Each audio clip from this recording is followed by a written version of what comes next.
Zip Zap Zop. Zip Zap Zop. You got to look at him when you do it. Wait, hold on. What Zip. are you doing? Zap Zop. Zip Zap Zop. Exactly. What is that from? That's from the improv class. Oh. I was like, what are you talking about? It was one of those things where you had to. They go through these exercises. Normally, you know me, I'm the center of attention, and in a class of 14 or 15, because I'm taking an improv class, everybody, we do these exercises, and the teacher, she's funny as hell. I can't wait to go see her at her improv shows, which are gonna be funny, but she's like, okay, we're gonna do Zip Zap Zop. What is the point of that? The point is that you have to make eye contact with the person. So I'm like, zip, and then they're like, zap. So there's no point in saying zip, zap, zop, zip, or whatever. zap, zop. No, there's no point. It's just that you're supposed to make eye contact, and it's a good way to, because whatever. Anyway. It's to throw it at you real fast kind of thing? Yeah, yeah, and just keep it going so you don't have to think and you just react, because that's what improv's about. And we'll talk more about that in a second. Let me do my intro. How's that sound? Sounds good. Jared Polin, phronosphoto.com. Welcome to RAWtalk, episode number 87. I don't know if it will be called Zip Zap Zop or not. You can find all of the photo news that we're going to be talking about at RAWtalk. I wasn't supposed to mess up. I didn't curse, Stephen. Do not write that down. At phronosphoto.com/RAWtalk-87. Yes. Yes. I tried to get it right, and I still got it wrong. How was your week? It was good.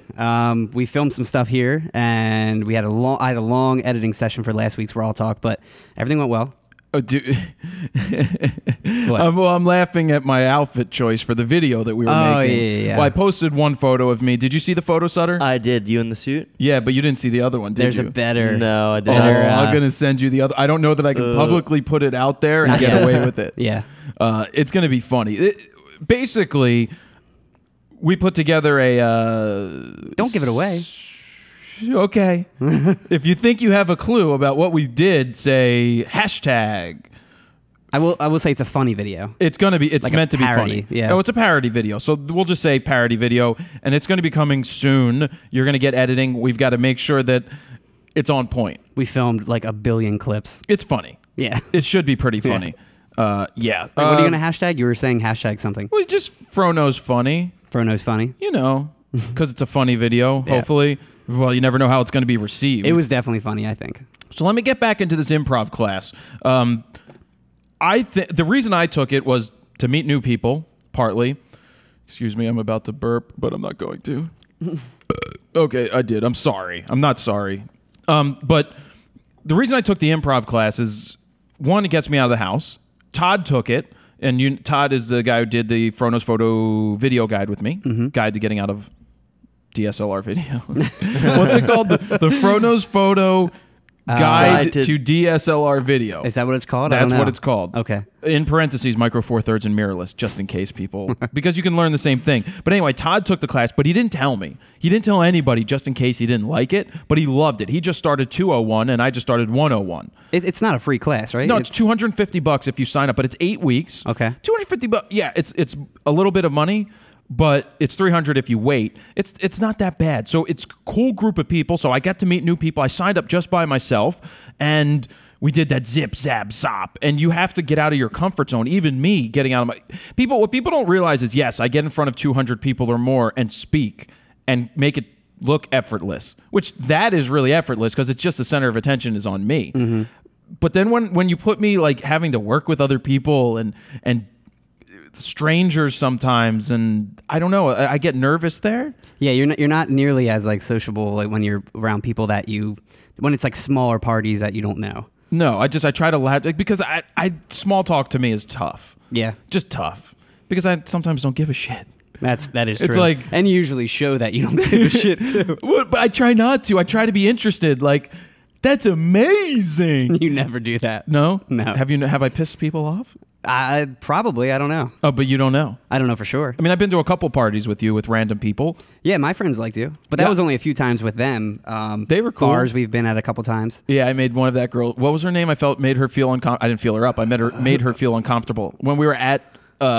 Christina probably. Yeah, she's like, go talk to that guy for me. Oh yeah, that girl. Yeah. I was like, hey you. hey, you, this girl right here thinks you're hot. And I'm like, shut up, dude, shut up. I'm like, but you, anyway, we should probably, anyway, the improv. Yeah.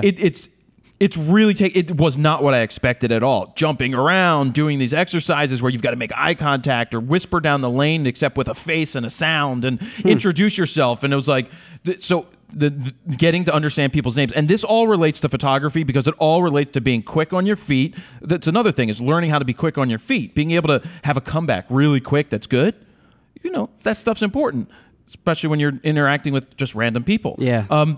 You know, we introduce ourselves, our name. It's like, so she goes, say your name and do something weird. So I was like, Jared, oh yeah. So then everybody has to go, Jared, oh yeah. Snap into a Slim Jim. Well, and then it goes to the next person. But it's just stuff you make up on top of your head. And then the girl's like, whoa. That didn't sound That was good. loud. Some Then the pipe girl just goes, dropped. she's like, Linda.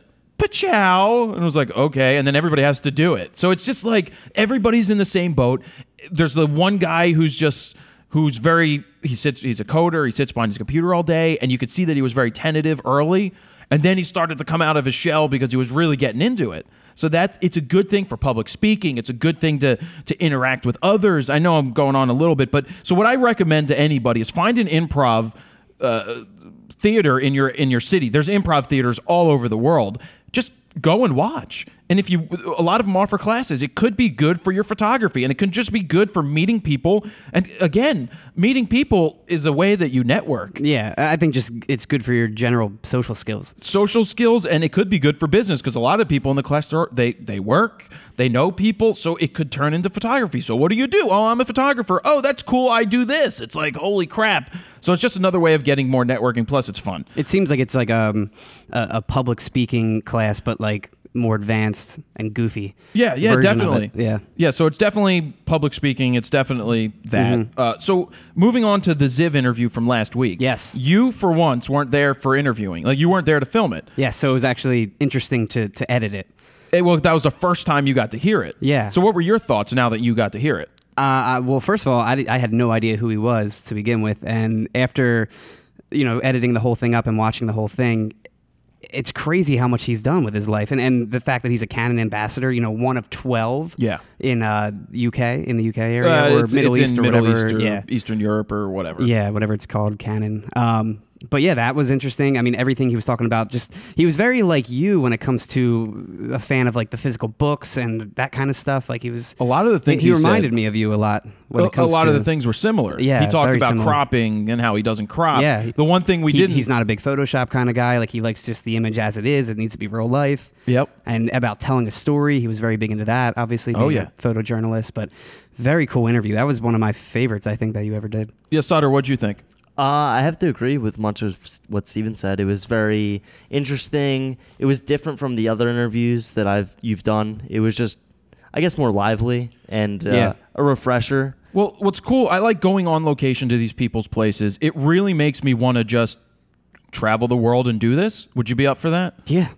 Because we can do that. The part too that I really enjoyed was, I was telling you guys this earlier, the fact that this is the first like RAWtalk that I didn't edit it and listen to the same thing like 2 or 3 times. I didn't do the audio portion first, then the actual video editing, and actually sit through it in real life. This time it was actually refreshing because I got to that point and I'm like, oh, I actually didn't see this before. Right. It's not the same thing that I've watched 3 times already. And what's interesting about it is, like, that was the first time I met him. Actually, when we sat down, that was the second time I met him. So between the first time, I had the balls to ask, can we come back tomorrow and do an interview? Do you have time?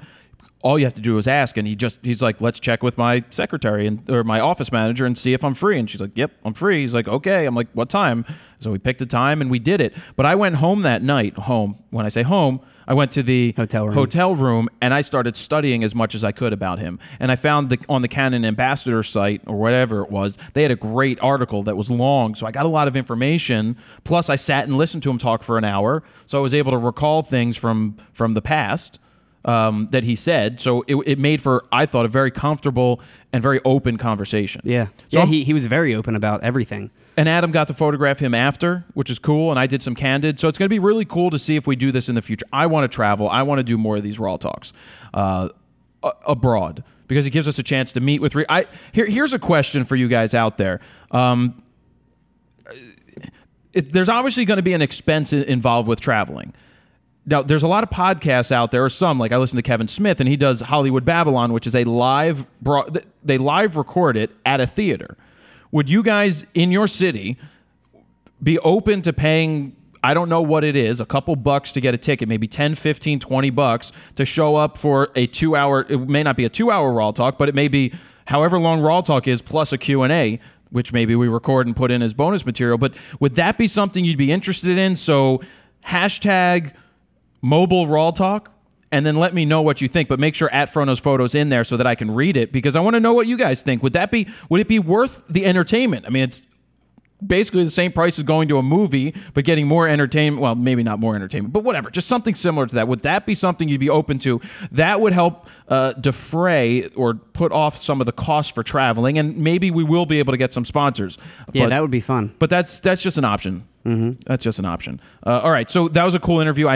Very cool. A lot of great feedback coming from that, so I hope to keep doing. I'm glad the world finally knows who this guy is, because I think he's more common in just that Middle East area. You know what I mean? Yeah. But so now it's finally people are well deserved. Yeah, and well-deserved. and they said that his the 1,000 words or something. His book. There's a DVD. There's a documentary that was made around the book. It's powerful, man. So I got to watch it. I got to find it and watch it. So maybe it's on demand somewhere. Maybe like voiceover work from him. Is that kind of what it features? Something like that? I'm not really sure, but it won some awards. Nice.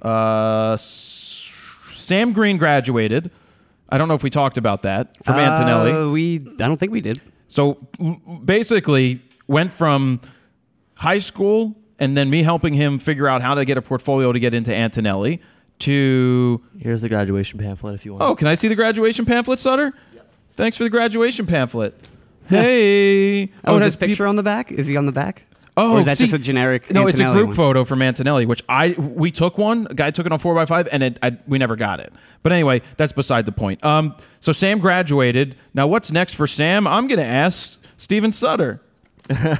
As far as Sam's photo ambitions, he keeps trying to push his wet plate photography. He's invested a lot of time and money into that, and power to him if he can do it. I mean, he's already gotten a couple jobs doing it. So really, yeah, he went to New York and did a tintype photo booth and assisted with some guy. I'm not exactly sure. Maybe he'll prove me wrong on thinking that there's... Well, the one thing about Sam that I know is he's a freaking go-getter, and he'll be a pain in the ass until he gets his way, which is good most of the time, which is good because he goes and gets it. He's the guy that makes things happen. Well, it depends on the person on the other side if they like to be pushed or not. You know? Well, he tried pushing me pretty hard, and I kind of yelled at him once.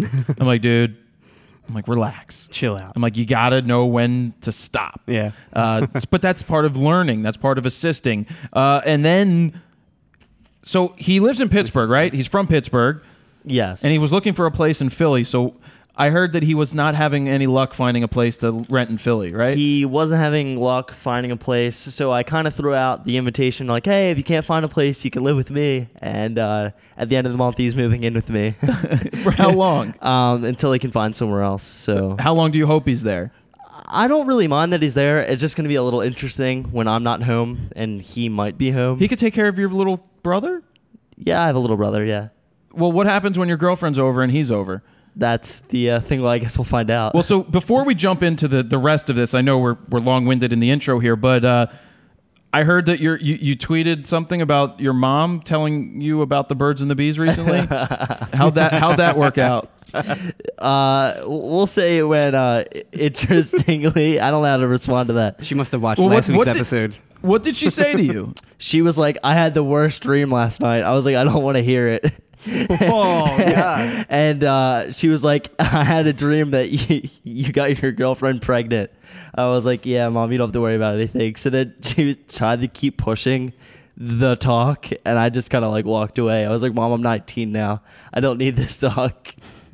Maybe when I was like 15. Yeah. Why is she dreaming about you having sex? All right, on to the next subject. Thank you, Sutter. Welcome this week. It's time for photo news. Photo news. First up, GoPro has officially filed for the $100 million IPO. I know you wanted to chime in on this topic. Well, this is something that they've been talking about for a while. Oh, yeah. They're a company that has, they did what, $900 and some million? or was it $500 and some million in profit? I don't know this the year? exact number, but I think they went from like money. 90 million to 200 and some million to 500 and some million dollars in profit. They are selling a ton of cameras. they're like a household name now. Well, It's crazy. It's a worldwide phenomenon. Yeah. So I don't know what they're looking to do other than obviously the guy's going to cash out. Now, he's not going to cash out. They're just looking for public funding, which is always scary because once you go to an IPO and you go public, you now have shareholders and you have to meet certain expectations and then your share prices drop. What is in the future for GoPro? What are they looking to do? Are they I mean, they want to raise $100 million, something like that? Yeah. For the IPO. Now, I hate IPOs personally. I mean, they're great if you bought Google at 80. Yeah, I don't know much about that kind So of stuff. Google initially, the IPO was $80 a share. Okay, Google went to $1,200 and then it just split. So you got another share, and it's like $580 or $590 at the time of the recording, which means you're doing pretty well because now you have extra shares, and those are just going to keep climbing. Can you get that piece of fuzz right there? Thanks. But so anyway, with the IPO, I think what GoPro is looking to do is formulate their own network of media. They're becoming a media company. Why? Yeah. Because so much media is being created with the GoPro that they're going to possibly start making shows about it. They're going to start showcasing it. Like, there's a big shift going on in the online video world. I just read an awesome white paper. I sent it over to you. Did you read it yet? Wait, what was it about? It was about diversifying your videos off of YouTube. When did you send it? I'll- Was that the one we were watching? You were looking at on Tuesday? It's a PDF. You have to read it. I don't know if I got that. Well, I'll send it to you again. Yeah. A person sent it to me, which is really good. They're not saying get off of YouTube. They're saying that a lot of companies are being that online storage of video is much less expensive and you can have your own player that you brand and control the ads for yourself, that the future is starting to diversify off of YouTube. Because as you get bigger, you can bring the following with you. And when you bring them with you, you can monetize the ads before, and you're not splitting 45% of the ad revenue with YouTube, because YouTube gets 45% of all the ads it runs. Is it 45? It's 45. Huh. Right. So they take a cut of 45% of whatever ads pre-roll on mine. Now, I'm not making a living off of the ads. That's not my goal. My goal isn't to make money off of YouTube videos. In business, it's to bring people back to my site, to listen to the podcasts, to buy t-shirts, to buy merch, to buy the video guides, because that to me is more substantial. The extra money is nice with YouTube, but what's happening is you're seeing a lot of companies like Full Screen and all these guys, they're diversifying off because they can make all the money and they don't have to split it with anybody else. So GoPro, they signed something with Xbox One to have a GoPro channel. Oh, wow. So you're going to start seeing more of this stuff happening, and it's going to be a place where, oh, don't upload it to YouTube anymore, or upload it to YouTube, but also upload it to our channel. Then they can monetize it, and they can make shows out of it. The top 10, they can just... There's so much stuff you could do with it. Maybe they're going to get into the extreme sports game. Maybe they sign a major deal with ESPN and start being like ESPN GoPro channel. Yeah, like I could see like almost like a ridiculousness kind of show where it's just crazy GoPro footage and all the craziest stunts, and that's all. Most of the stuff that's on YouTube that's GoPro related is just crazy awesome footage. Absolutely, that no one can ever really see. So we'll see what happens with that one. Yeah. Next up, we have, you'll like this one, a free Chrome extension lets you view raw images in browser. It's called filepreviews.io. It's the extension lets you view nearly any file right away, including RAW, PSD, Word files, PowerPoint, nearly any audio and video format. Is it free, did you say? It's free, yes. Now, basically, you just right-click on any download link and click Preview from File Previews, and it opens a new tab displaying that specific file. You can preview a file of any size. It doesn't matter. It's great for sharing sites like Dropbox, Mediafire, that kind of stuff. That's pretty cool. Yeah, it's much better than having to, open up Lightroom or Photoshop or whatever and view the file, and you can just do it real quick in browser. I mean, this is, I think, going to be the future right there. That's cool. Moving forward, we have a pop-up London restaurant called The Picture House. It allows customers to pay for their food in photos. Bird's Eye, a freezer veggie brand, basically they let customers simply post a photo to Instagram. Do you know who Bird's Eye is? No. Bird's Eye is huge. in the World War II time, I believe, they came up with a way of flash freezing your food. Oh, really? So they were like the forefront of the frozen peas and the frozen market, the refrigeration things. That was their major thing. And I think as a business, they started to invest in getting selling the refrigerators and freezers and stuff to the supermarkets. Yeah, I always see I know the brand name. I know Bird's the Eye logo all the time. Yeah, they came up with this method. I'll have to look up more because I don't know. I probably saw it on History Channel or something. The history of frozen food. Anyway, like Modern Marvels or something. Oh, Modern Marvels Dude, is best so show awesome, ever, man. I can watch that show all day, every day. I and like How It's Made. Well, How It's Made is good. Now I think that's on the Science Channel. That's now. on the Science Channel, but Modern Marvels. So I saw interesting. Modern Marvels tuna. And man, was I in love. Because I like watching tuna videos on YouTube about how they cut them up and stuff. I didn't know that. I did. I have a secret obsession of going on YouTube tuna, and be like, drool coming down. I Google, tuna. filleting a tuna or dressing a tuna for sushi or sushi tuna. I love watching them catch it. I love watching them cut it up. I love just hearing them talk about it. I just love there's so much meat in there. Does that get you off? Just No, tuna? it doesn't get me off. I'm not in a sexual way, just in a very It's not interesting. like a fetish of yours? No fetish. It's just very interesting. And I watch Wicked Tuna sometimes on the TV too. Oh yeah, what is that on Wicked National Tuna Geographic? is on or it's on the I don't know what it's on. One of those It's where they go and they channels. catch tuna. But Yeah. what I love is when they catch the tuna, they're like, "That's a wicked tuna, eh?" Because they're from Boston, so that's my Boston accent. That's a wicked tuna. You better watch your mouth. So they catch it. It's like that's a 585-pound tuna. Well, we just brought that one home. And then when they like weigh it, and then they take like a plunger in, and they like.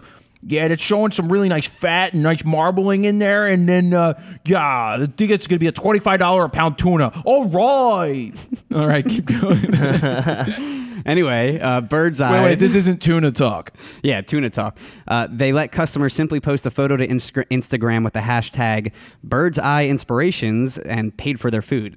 So a pro food photographer was also on hand to give tips on shooting food and applying the right filters to make the meals look appetizing.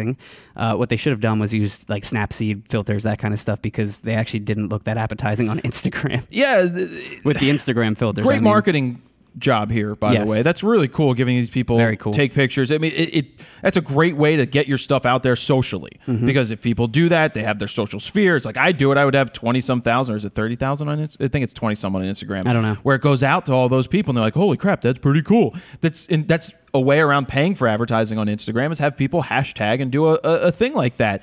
Yeah, I don't use Instagram filters at all. I go into Snapseed. Now I do Snapseed almost every time. Snapseed every time. I will tell you this. When I was in Israel and I started doing, I've changed how I use Instagram, because before you get like, maybe 200 likes off of a crappy snapshot that's meaningless. So I've started to put more thought into what I put up. Better images get better results, instead of just a picture of my, G.I. Joe or He-Man or something, or just a snapshot. I actually take time, whether it's with the iPhone to edit it or put the D4S photo on there. Yeah, to think about what you're going to put up. And talking about the image and the story, and people are responding better. I'm getting higher likes because I'm putting up better quality work, because people are tired of seeing crap. Mm-hmm. So if you put up better work, no matter who you are, it resonates with people. So think about it. Think before you upload. Yeah. No, seriously, you have to. That's your brand, man. It's very true. Very true. Now, since it was so successful, I think they had like 500 people hashtag on Instagram around that. This won't be the only time they did it. They're going to have another picture house set up in Leeds and Manchester next month as well. So if you're looking for a free meal and you have Instagram, head there next month. I had a bad idea. Why? I mean, what if they went to like... Where's that place where weed is legal out of the country? Amsterdam? Yeah, what if they went to Amsterdam in the red light district, and it was like a condom brand? There's like 3,000 people lined up. They're lined up because it's like Trojan condoms. They all got munchies. They're practicing... They're practicing safe sex. Your mom would be happy. They're practicing safe sex, and it's just like they're handing out condoms. They're like, hashtag your experience with the red light district.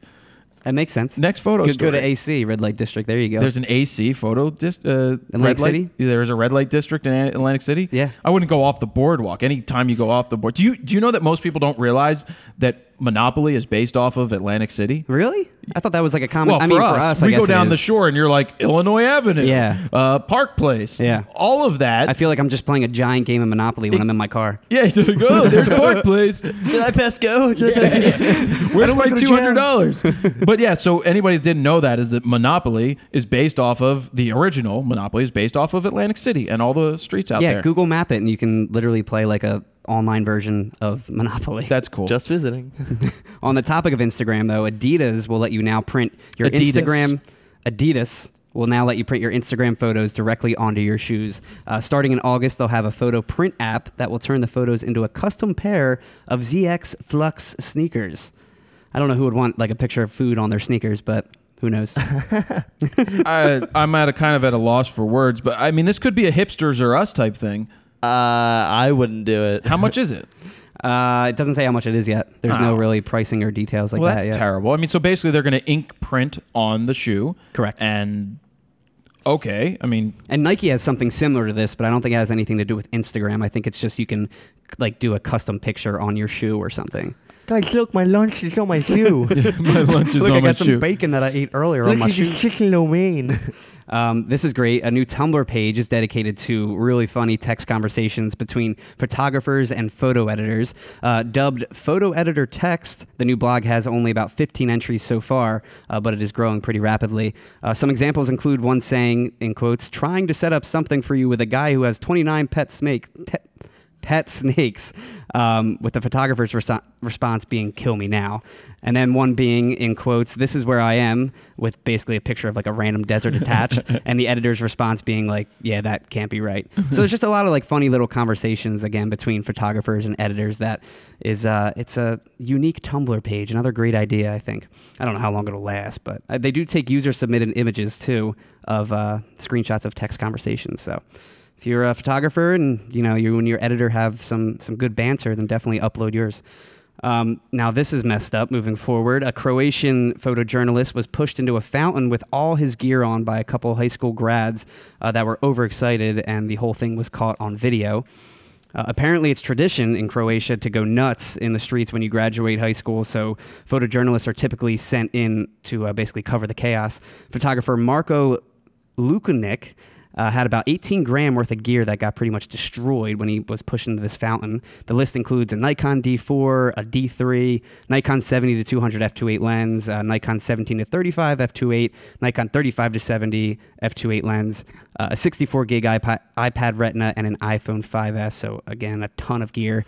Fortunately, the two kids who pushed him in were caught, so he should be getting compensated by, I'm assuming, his parents. Or insurance. Because what would happen is the insurance company would sue the kids, and then they'd get the money, but they'd pay for it. I'm assuming he's got insurance because this is a lot of gear, and I think he is an actual photojournalist. So, but yeah, he's lucky they also caught this on video, because who knows? What could he really say if it wasn't caught on video? Hey, these kids pushed me. You have any proof? No. Well, he's wet and in the water. But I'm saying those specific kids pushed him. Can you really blame it on someone? You can blame it on the rain. Yeah, yeah. Blame it on the stars. They fall at night. Do you know what song this is? I do, but I don't think you're singing it like right.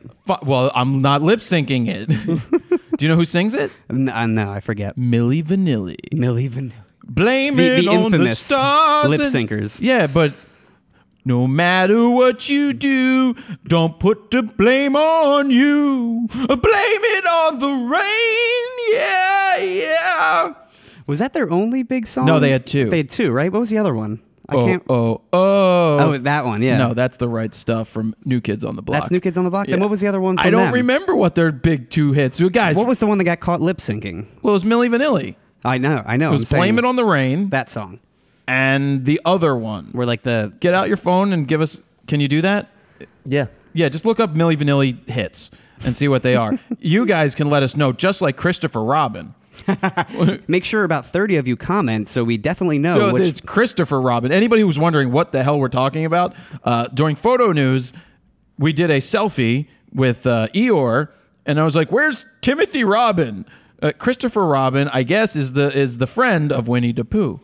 I guess. I love how like one person comments the right thing and then 30 other people comment. It's like, obviously we saw the one. Girl, you know it's true. Girl, you know it's... Yeah, so what happened is that when they were lip syncing, it was... The girl, song you cut know off, it's... right? Girl, you know Yeah, it's... Girl, it started- Girl, you know it's true. Ooh, ooh, ooh, I love you. Oh, man, those hits were great. And once I saw the in the studio video of the actual person singing it. Oh, Just really? an older person. Yeah, it was awesome. And one of the Milli Vanilli guys died. Did he? Yeah, he That never was more, recovered. Wasn't that recent? No, he died in the 90s, but he never recovered from the Well, pain. neither of them did. Well, the other guy is still alive. All right, next story. Yeah.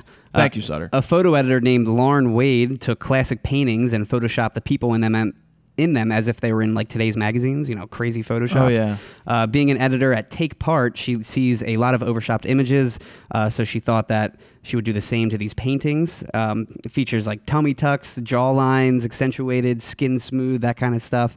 Wade says, in quotes, there may be something sacrilegious in retouching some of the history's most celebrated paintings, but the same could be said for our contemporary ideas of beauty, end quote, which I think is a perfect way to say it.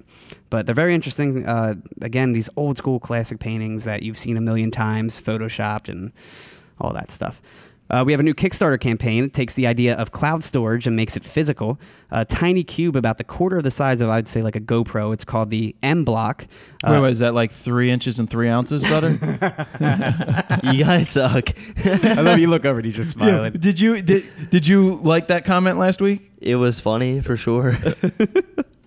But M Block it's the focus of this new Kickstarter campaign. The block is a small SSD drive with integrated Bluetooth that allows you to access data on the go from up to 7 mobile devices.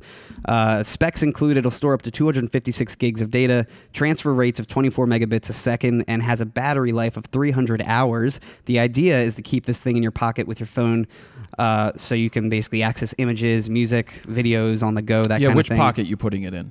Either Your or. breast pocket or your pants pocket? Either or. So you want chest cancer, boob cancer for women, breast cancer, or do you want testicular cancer? Which one? Can you prove it? More shit bouncing around your balls and boobs because hashtag balls and boobs. But I mean, we don't know. You don't. But anyway, it's a cool how much is it? Well, I'm getting to that right now. So as far as pricing goes, the 128 gig model starts at $175, and the 256 gig will be $260, but that's only for the first 160 early adopters. Once those are gone, the prices goes up to $230 for the 128 and $322 for the 256. So how much money did they raise? Right now, the campaign raised about $85,000 at the time of this recording. How much were they looking for? And they're looking for $120,000 with about 3 weeks to go. Oh, so they're going to get that. They're definitely going to get it. Kickstarter is you know what? Kickstarter has pulled back a lot. You haven't heard a lot about really successful Kickstarters lately. Not lately, no. It's kind of starting to Well, go it's away. tapering off because there's a long wait between the funding and actually getting the product. The product made, yeah. But also, by the time the product comes out, they already have version 2 coming out from the same money. So they get everybody the product finally, and then they start selling it. So the whole point of Kickstarter is to have the feeling that you supported somebody and you helped build it. Mm-hmm. But now it's starting to shift. Be like, well, I'll just wait. It's already funded. I might as well just wait until... I mean, we haven't seen a pixel stick yet. That is true. See, I personally like to have the second rendition of really anything, the second model, because that's when all the kinks are worked out and all that. Yep. Yeah. You just said something, and I wanted to ask you a question. Second rendition. Second model. No, before that. There was a couple of seconds before. What are the last few things on this? Talking about the Kickstarter campaign. Falling off. Yeah, the prices. Feeling like you were pricing. supporting someone. I don't know what you... I didn't really say anything before that. No, but there was something I didn't want to interrupt you, so I kept it in my mind and I lost it. Was it about the balls and boobs? No, it wasn't about balls and boobs. Hashtag balls and boobs. It wasn't Zip Zap Zop. Hashtag. Well, I'll move forward, and if you have anything to add... Well, can you go over that news story interrupt. again? Really? No, but there was something you said, and I wanted to ask a question. I don't know, dude. I can't read your mind. All right, go ahead. LensTag is now offering users the ability to stop image theft. The new feature lets you keep track of the unauthorized use of your images on various websites. It looks like they use the metadata to track the images if it was taken with your particular camera and model number. So I'm assuming this won't work for images stripped of the EXIF data, like how Facebook images are and a lot of upload websites pretty much. It's a free service, and it's already built into the iOS and Android apps, so just another reason to use LensTag. Obviously, you need to have your camera and everything already registered with them for this to work. I think you need to actually download a Chrome extension for this to work too. Not really sure on the exact details. I'm going to have to get an email out to Trevor. Troy. Is it Trevor? Trevor, To yeah. Trevor, and see what it's all about. Now, that gave me an interesting idea that copyright, people always go, hey, do you submit your images to the copyright office in DC to get your copyrights on it? And no, I haven't ever really done that. I didn't know you could. Well, you can, but you had to send them a thumbnail and you had to go through this whole process.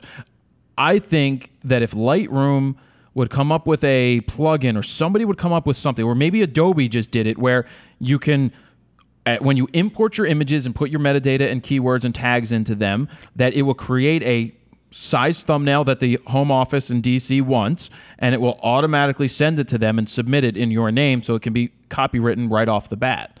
That would be a pretty interesting service for them to offer, because it would save you so much time if it does it on the back end.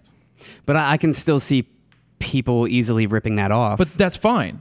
Like, it's at least in the protection of it's now copywritten in the home office. Now you have a record that, yes, you took this photo, and yes, they used it illegally because it's not theirs. So at least there's that record, and that's why you have the copyright information. Yeah, I see what you mean. We have Sony has officially announced the RX100 Mark III.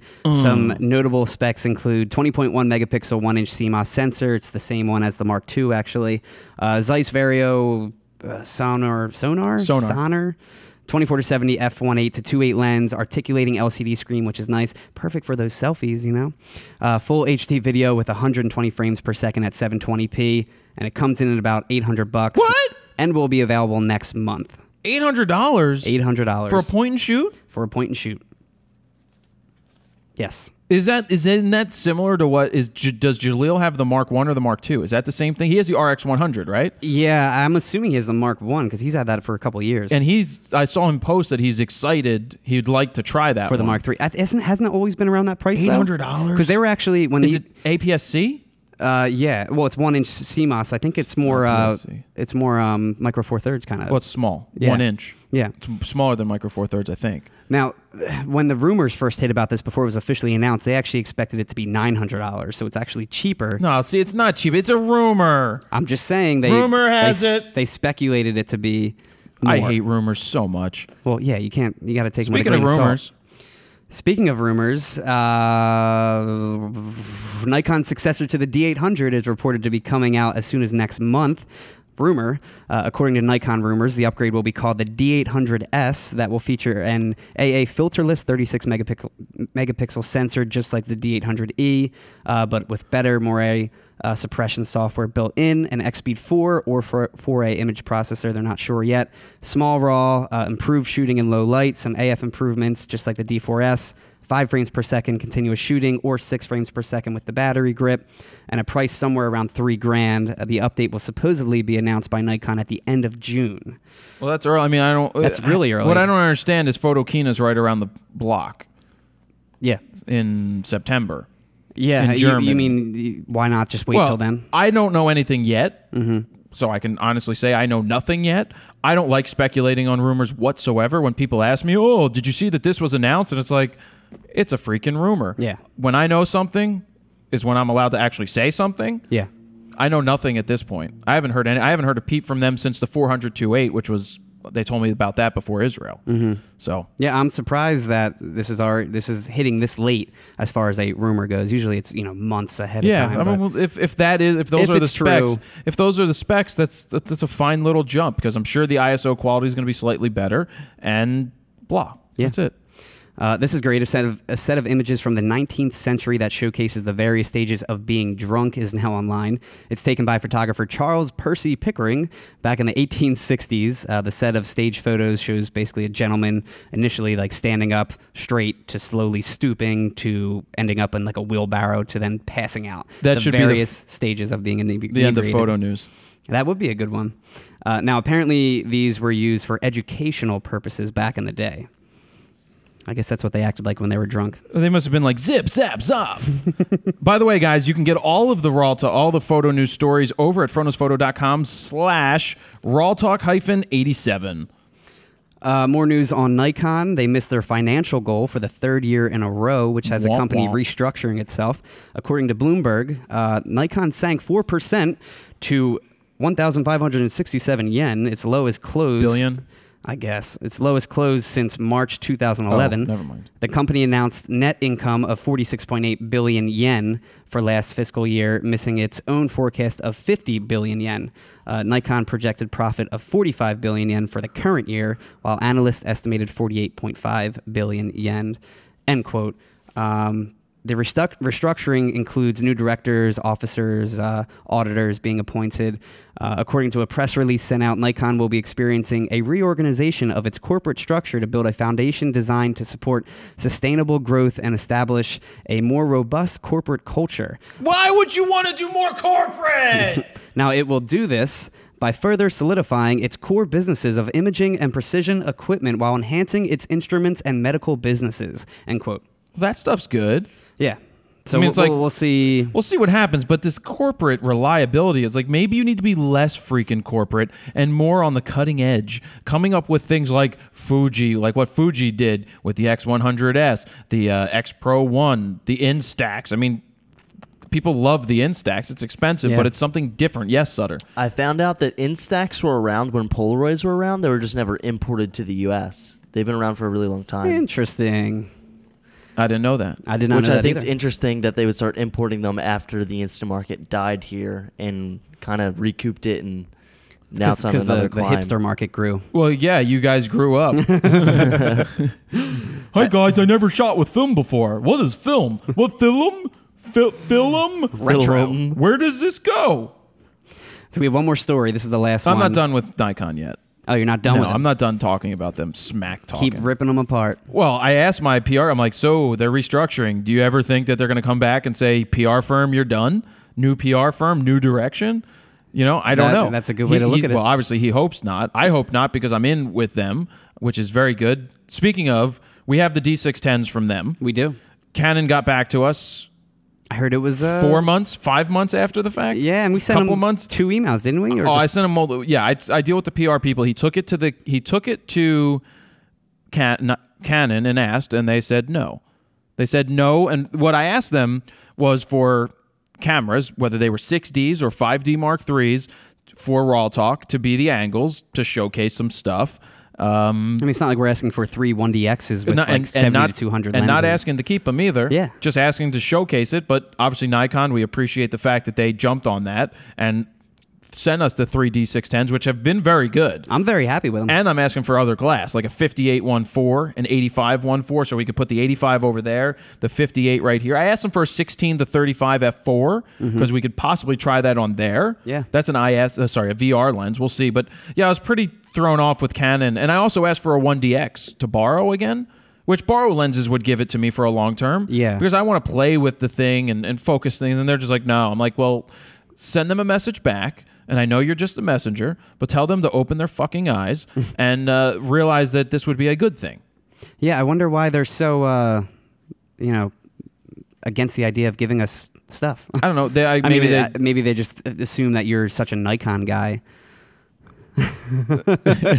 No pun intended, right? Yeah. No, it's pun just intended. it's just Kelby switched to Canon. You would think that maybe they would want to try to entice me to switch, or to at least see that their stuff could be perceived as being better than Nikon. There's pros and cons on both sides, and a lot of people have switched. And I toyed with the fact that the 1DX was fantastic, and the new 24-70 is an 82mm filter, which means that it's going to be sharper than I think mine, which is 77. I don't know if one thing correlates to the other, but having that much glass means that the center of it's going to be a hell of a lot sharper, at least I think, in theory. Yeah, I assume that too. The new 70 to 200 is great. The 16 to 35 version 2 you have. So I could have the Hebrew Trinity right there. 16 to 35, 2.8, 24 to 70, 2.8, 70 to 200 2.8, the newest version. That's what I have, and I love it. And speaking of newest versions, I got a call from Matt Beck, the guy who has the salon Haircut. site. He goes, I'm going over to Allen's because they have I'm going to buy the new 70 to 200 2.8. Version 2? Yeah, and he's like, but I wanted to Why? ask you because they have a used 70 to 200 IS there for like $1,500. I'm like, tell me the price of the one. He's like, well, it's like $2,300. I'm like, Wait, the used one is version 2 or 1? well, what's the newest one? Version 2. Well, it was a version 1. Okay. The Which is version still- 1 with IS. But with I IS, think it's- we both have. 'Cause Still a fantastic I lens. bought that brand new for about $1,900, Right. version 1 IS. So $1,500 used. I guess that makes So sense. they were selling it for $1,500 used. I'm like, dude, you're not a professional photographer. I'm like, Yeah, what are you using it for? That's what I mean. What does he need it for? He was using it for taking photos of different hair things that they did. For anybody that wonders what we're talking about, Matt Beck started a YouTube channel, has grown it pretty well by following the methods that I've talked about, and he's on one of the RAWtalks a couple of weeks back, maybe 2 months back, talking about this whole thing. It was a really good one, so just search the Yeah. website for that. He should probably get, I assume, like the 100 2.8 macro would be better off for him. So what I said to him is buy the 70 to 200 2.8, the used one, because when you go and sell it, there's no way you're not going to get at least $1,200 to $1,300 whenever you sell it. Take the extra money that you had and pick up a macro, because you can do macro video with that, which would make your photos look cooler and your videos look cooler. And the macro has the IS too. Exactly. Yeah. The last story, are we going to move on? Yeah, no, we're going to the last story. Nikon, blah, blah, blah, Canon, blah, blah, blah, blah, blah, blah. An interesting mini documentary on Bob Marley's personal photographer is now online. It's called Bob Marley Giant. Jammin'. You gonna keep going? No. You're just gonna leave it at that? That's it. Photographer Dennis Morris developed a close friendship with Marley, which he explains in the documentary through various photos taken during his whole career. It features voiceovers from Morris, interviews, a whole bunch more. Definitely a really cool watch, and it comes in only about 17 minutes, so it's a quick watch. Yeah, because they probably got high while making it and thought it was much longer. Hey, man, this is going to be amazing. It's going to be like 5 hours long. So what's the final edit? 17 minutes. Man, I wish that pop-up restaurant was around so I can Instagram some photos and get some free food. Exactly. But that's it for photo news. That's it for photo news. Thank you. You're Let's welcome. move into Gear of the Week before we move into the Flying Solo, which will have the Wheel of Fro. So we're back with more Wasabi Power. And no, they're not a sponsor or anything. It's just that a lot of people commented back that they use the Wasabi, even some people using it in their D4. Yeah, I never even heard of it before you brought it up, so They maybe are- I just never noticed it. They're a company, I mean, on the batteries themselves, it says that they are premium cells from Japan, and they're assembled made in China. So the cells are made in Japan. So this, I picked you up some for your 5D Mark III. Nice. So it comes with a charger, which looks like it's a universal charger because they have different plates on it. I have which is, something like that too. That's what I use now, actually, a dual charger. which is smart. This is not very expensive compared to, like, you want to buy a new one of these. Yeah, how one of much these- were they? I didn't pay for them. They sent them. Do you know how much they would be with the charger? Like two? I got 2 batteries and a charger off Amazon. I think it was like 20 or 30 bucks. Yeah, Wow. they sell on Amazon. Dude, and- the Canon batteries are like $58 brand new. Or Yeah, it's 60 bucks, crazy. right. Yeah. So this is 2 batteries for your camera. So I'm giving you these. You can play with them, try Yeah, them out. definitely. I also had them give me a batch for the D610s. The cool. batteries seem to be made the same. And, you know, I've never been a third-party fan because, like, Belkin made Well, them. I'm not a third-party fan at all. Yeah, so I don't know. I'm kind of torn, but we have them going in the GoPro now because I love that dual charger thing that they had. Yeah. I love that because charging up the GoPros has always been a pain in the tuchus. So just having the separate battery charger was great, and that was like $22 for 2 of those batteries, which I think they get $18 just for the GoPro versions of them. They got to be pretty similar. Well, and we used it last week, and We they did. they were fine. Yeah, we've got the GoPro battery, extra battery on the back, but inside I've got the Wasabi Power. And you actually said, didn't you say it was going? The actual GoPro battery was starting to lose its charge. I thought the extra battery pack from the recharging and using was Gotcha. starting to lose some of its Juice, yeah. power. So that's the gear of the week. Cool. Just that. If you guys have any experience with third-party stuff like that. Any horror stories with any of this stuff, I'd like to hear it. Any positives, I'd like to hear it, because we're trying to make an informed judgment here on third-party things. I still don't know if I would use it in my D4S. On the topic of Gear of the Week, I brought home the NT USB, the new Rode microphone that you gave me last week. That was last week's Gear of the Week. Works great. I got to still review it a little more and do some more comparison tests, but hooked it up right away, and it pretty much serves as like an audio interface with the actual microphone. It's kind of like a one and done deal, which is really convenient and nice. We'll have to make a video with you talking about it. And I'll do some comparisons. And give them some, just do like that one guy who did your monitor. We'll come up with something like that. Yeah, exactly. So you can talk about it. People like seeing those things. That's a good thing to do. Yeah. Okay. Flying solo time. Flying solo. Yeah, and I'll check with you, Sutter, about I've got somebody in here who's going to get to spin the wheel. And that's going to be after, right? Or you're going to do it when I'm going to do it when I say it. Okay. I mean, we could do it after, but anyway. How far in are we, just so we know time-wise? We are in 50 minutes. All right, here we go. Trying to keep it under 2 hours. Yes. Brad Conklin. Oh, and I said I would do 10 of these. I think there's 19. Brad Conklin, do you think you would be where you are at today in photography if you didn't go to college? So I'm trying to pick questions for anybody out there that we haven't really done before or are worded better than some of the others. Like, 'cause we've repeated a lot of questions, but there's ones that are important. New viewers all the time, and Do I think I'd be where I was? I don't know where the hell I would be, even with college. I don't know that. Who knows? Like, obviously, I don't know. You're saying if you did a 4-year school? No. It's saying, do you think you would be where you're at today if I didn't go to photography Antonelli. school? Right. I could be somewhere else. I don't know that maybe I was predestined to be in this position, whether you believe in that or not. I don't know if I believe in that or not. I think you make your way in the world today. Making your way in the world today takes everything you got. Na na na na na na na na na. Sure would help a lot. Wouldn't you like to get away to somewhere where everybody knows your name? Do do do do. Where they're always glad you came. Some of other peoples go. Some of them wanna know. Where everybody knows your name. Yeah. What a great show. Do you even know what show that is? Nope. Cheers. You're fired. Actually, that was probably off air before he was born, right? Yeah. If you have Netflix, speaking of Netflix, I do. They have all seasons of Cheers on there. That show holds up today. How long did that go for? Dude, it was like 7, 8 seasons, but there were like 30 some episodes a season back then. So it was a ton of episodes. And I got to say, my mom and dad's favorite episode was the Thanksgiving Day food fight. There's I don't remember Opera Glasses one. There's one where Norm, not Norm. Was Norm the bigger dude? Norm's the larger guy. Yeah. Cliff. When Cliff Clavin gets on. He's the bartender, right? No, Cliff. No, that's Sam. Okay. Sam Malone. Yeah. Cliff Clavin is John Ratzenberger, who's in all of the Pixar movies. He's the mailman. Oh, yeah. He's the mailman. He gets on Jeopardy. So he's on Jeopardy and he's wiping the floor with everybody. He's got like $25,000 going into Final Jeopardy, and nobody else is going to even come close to beating him. And so Alex comes up to him and he's like, "All right, John, you're in a pretty good place to win unless you did something really stupid." And so the question was, I wonder what he's going to do. There was a question. I don't remember what it was, but the answer that he wrote down was, "Who is somebody that's never been in my kitchen?" And he wagered $25,000. He's like, "Alex, we don't need to see this." He walks around and he puts his jacket in front of the screen. What'd he put?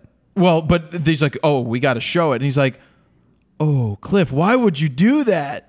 So he lost. It was just. What did he put though? Oh, he put, "Who is somebody that's never been in my kitchen?" And what was the answer? No, what was the answer? I don't remember the answer. It was like so and so, like a name. That's what I mean. And yeah. his answer was somebody that's never been in my kitchen. Yeah. All right, moving on. I don't even think I answered this question yet. No, you didn't.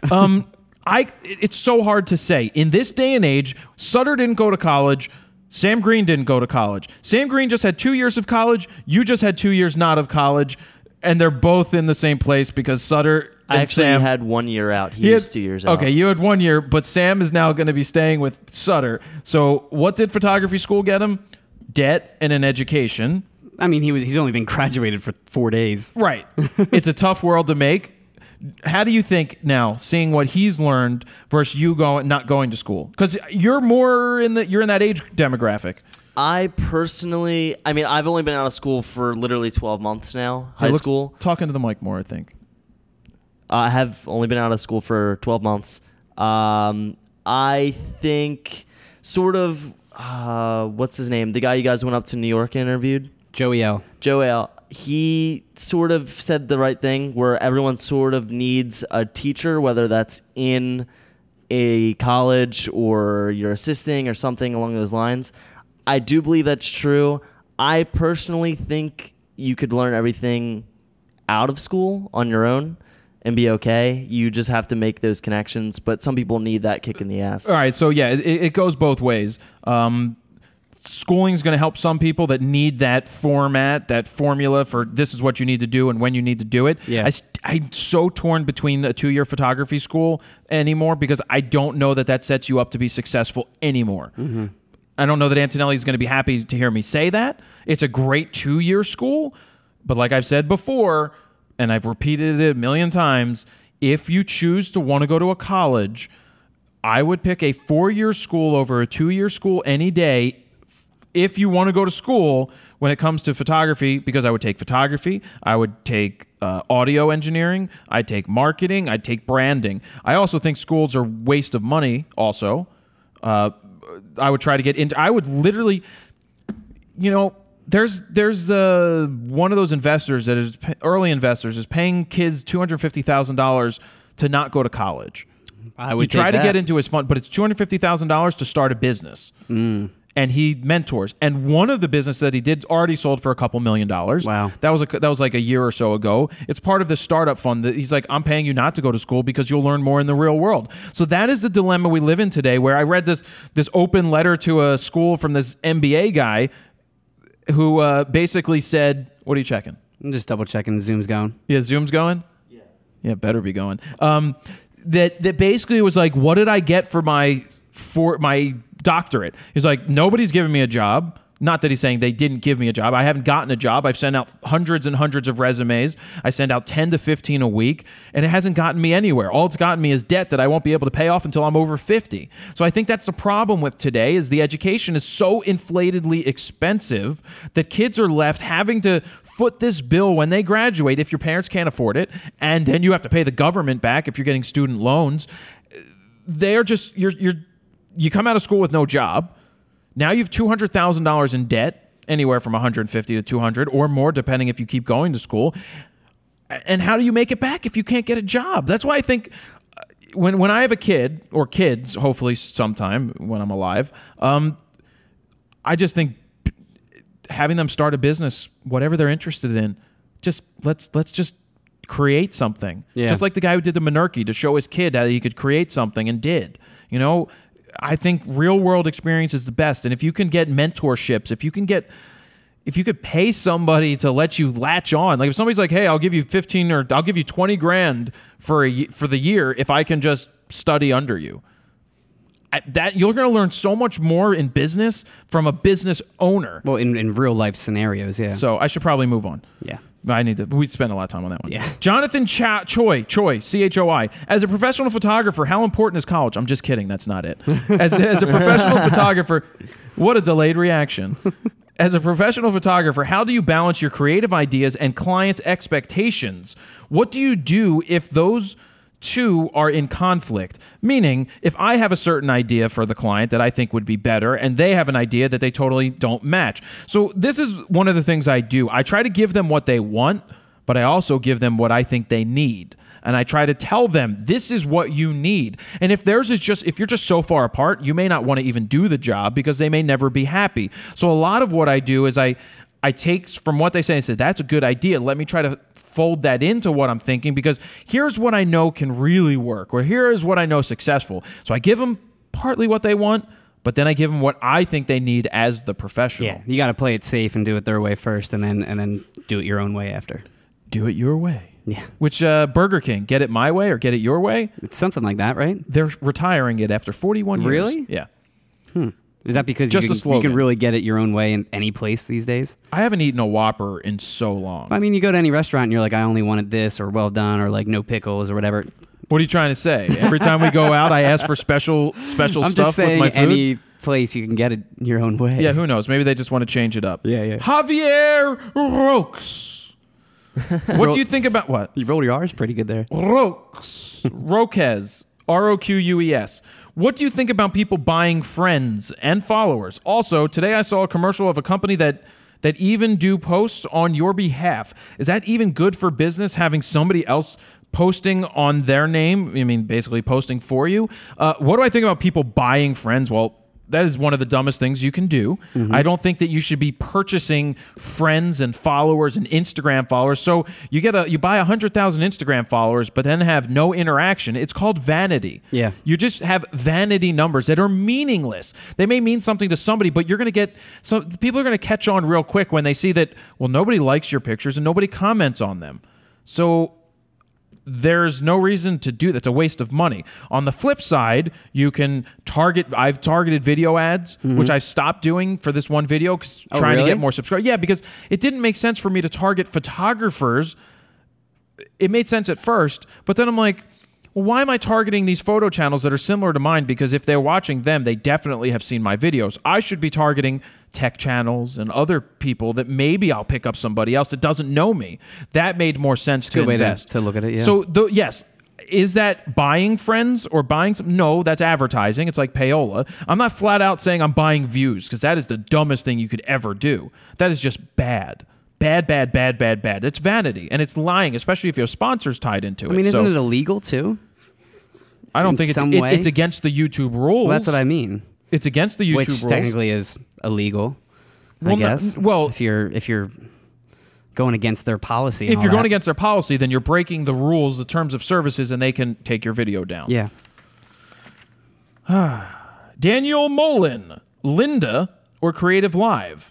So there's a bunch of them out there. There's Kelby. I've used both. You've used Linda. So what do you think? I love lynda.com. Personally, it's huge, by the way. Yeah, I went to Rowan University, and they actually signed up. They did a poll against this with the students, and basically asked, would it be worth it for you to use lynda.com if we got free subscription for each of you? And we all said yes, pretty much, and we got a free subscription. I had it for about a year and a half. It might even still work now with my old school ID. But anyway, I looked up so many different tutorials. They're really in depth. They're very Creative Live is more. It's a different kind of learning channel, teaching channel. Linda is all over the place with a lot of tutorials. I've watched some on video editing, and they're very plain. They are, but they also, if you really want to know a specific niche kind of topic, they dive into it. Exactly. I don't know that I would go there for photography personally. I'd come to me. I mean, there's a lot of more advanced videos on certain topics. There's more basic stuff. It's all over the place. Yeah. And it's always professionally shot. It looks really nice, but you got to pay for it too. Yeah, you have to pay for it, and it's not cheap. No, it's not. I forget what the price is. But if you can get an all-inclusive thing, there's a lot to learn, and you can learn a lot, and it's up to you to determine how much you're going to learn. But if your school offers anything like that, definitely take full advantage of it. Absolutely. And speaking of Creative Live, I am going to do it. I toyed with it in my head a lot back and forth. You are going to do it. We had another conversation on the phone. I'm trying to do it my way. I'm trying to build it my way. Yeah, like Burger King. But yeah, because they want so much content. 3 days, it's 18 hours of live content. Much. I told them, I'll just tell you what I told them. Because I want to do low light photography. It's going to encompass some concert stuff. It's going to encompass some stage stuff for shooting like basketball in an environment where the low light, or karate, where parents and people run into trouble at a recital for their kids, in a play, stuff like that. And I said, you can't replicate this stuff in your studio. You can't fake it, because I'm not going to be able to do it because it's fake. I don't like fake things. And I'm like, I need to be out and about. I need to be in a location, and I need to have the readers there, which you guys are going to get to submit to be part of my class. I think I can have 8 or 10 people. Cool. You'll pay your way You have to pay your way out there, but they'll give you free. You'll get access to the class. Literally, you'll be the people asking questions. So I'm going to pick the people there. I thought they used to pay for that. Like they used to. I think they used to pay. Yeah, for I it. remember if you wanted to be like a live audience member, you had to pay. I don't think they do anymore. Okay, But we have people out there that would be interested in it that are going to ask good questions. So I'm like, look, I need to just be put into situations. I understand that you need to have your producers and they need to know X, Y, and Z beforehand. I get that, and I'm willing to work with you on it, but I can't script it out. I can't say, oh, I'm going to do this video shoot, and then I'm going to do this, and then I'm going to do this, and then I'm going to edit, and then we're going to do this. I'm like, you can't put restraints on me like that. Yeah, you're not one to script it out or fake it or anything. No, I just need to go out into a situation and do it. Wing it, Well, which is your style, but it's not fully winging it. I'm prepared. It's mostly you're prepared winging it. mentally, but the other people around you, you're winging They're it scared to them. of it. They're scared of it. So I told them, maybe we don't shoot something live. Maybe we go out and you film it live for us to tape, and then you bring it back into the studio for the next day, run it, and I'm like, all right, come back to me. I just did something bad in that video. You know, and that's still very informative. My question for you is, are you going to show these videos with your Nikon D4S, or are you going to do something more of a basic It's going to be a little camera? bit of everything. I'm going to take the D3300. I may find a battery for the D3000, which I should call Wasabi and see if they have a D, because I can't find my charger for the damn thing. Oh, really? So I have to see what battery, because I want to break that out with good glass and just show people. It'd be cool if you had the Sony A7S, which I don't even know if it would... I don't even want that piece of crap. Dude, the low light thing looks insane. Blah, blah, blah. Yeah, I'm sure it does. But it's not the D4S, so it's not as good. Well, it's not. You can't get all the glass. Whatever. I'm moving on. Anyway, Move on. Creative Live, it's going to be in July, mid-July sometime. I'm looking forward to it, and I'm not looking forward to it. Do you both have at a the same confirmed time. date yet? I think it's the 12th through 14th. 12th, 13th, and 14th. Can or you 11th. change that or no? No, it's Okay. locked in. Okay. You don't have to go. I would like to go, though. Well, we'll see what we can come up with. Okay. Chuck Tremblay. I'm getting married soon, and I was wondering if it's customary to tip the photographer. This photographer is also the owner of the business, if that matters or not. This is one of those questions. This is one of those things that the first time I was handed a tip at a wedding, I was thrown off. I was too. Because I'm like, this is my job. Yeah. You're paying me. I'm the photographer. You're You paying already- me to shoot your wedding. Yeah, you already paid me a substantial amount of money. Yeah, you know? I don't need it. I don't want your tip. I mean, Yeah, I tell felt them. bad taking it. Well, I just like sometimes it's the groom's parents maybe because they didn't pay if they didn't pay for it. Yeah. They felt like they wanted to contribute, or if you did such a great job. So the question, he also brings up a thing about the owner. I kind of only want the owner, the guy that I'm hiring to shoot my wedding to begin with. But if they do send somebody, sometimes I've talked to people, they expect tips, and I've sat there and they're like, "Oh, we didn't get tipped." I'm like, you're just doing your job. Yeah, you're not supposed to get tipped. It's if they want to, and I don't think I don't think shooting weddings is a tippable thing, but people do. In this case, if it's the owner, he's doing his job. He's already getting paid. I would not give him extra money unless you feel that somebody went above and beyond. I was just going to say that, yeah. All right. Oh shit. What the heck? It's a 6 with a line through it. It's can you look at that? What is the? I mean, you're terrible with man. names to begin with. It's a backwards 6 with a With line a line in it. through it. I don't even know what. I don't know Maybe how it's to Swedish. pronounce Here, that, give it or back. Russian. No, it's Swedish. Swedish? Russians don't have backwards 6s with a thing. I don't know. Yeah, Arnason. It's probably Sweden. It's O6 in Arnason. When do you think that the DSLR video guide will be out on sale?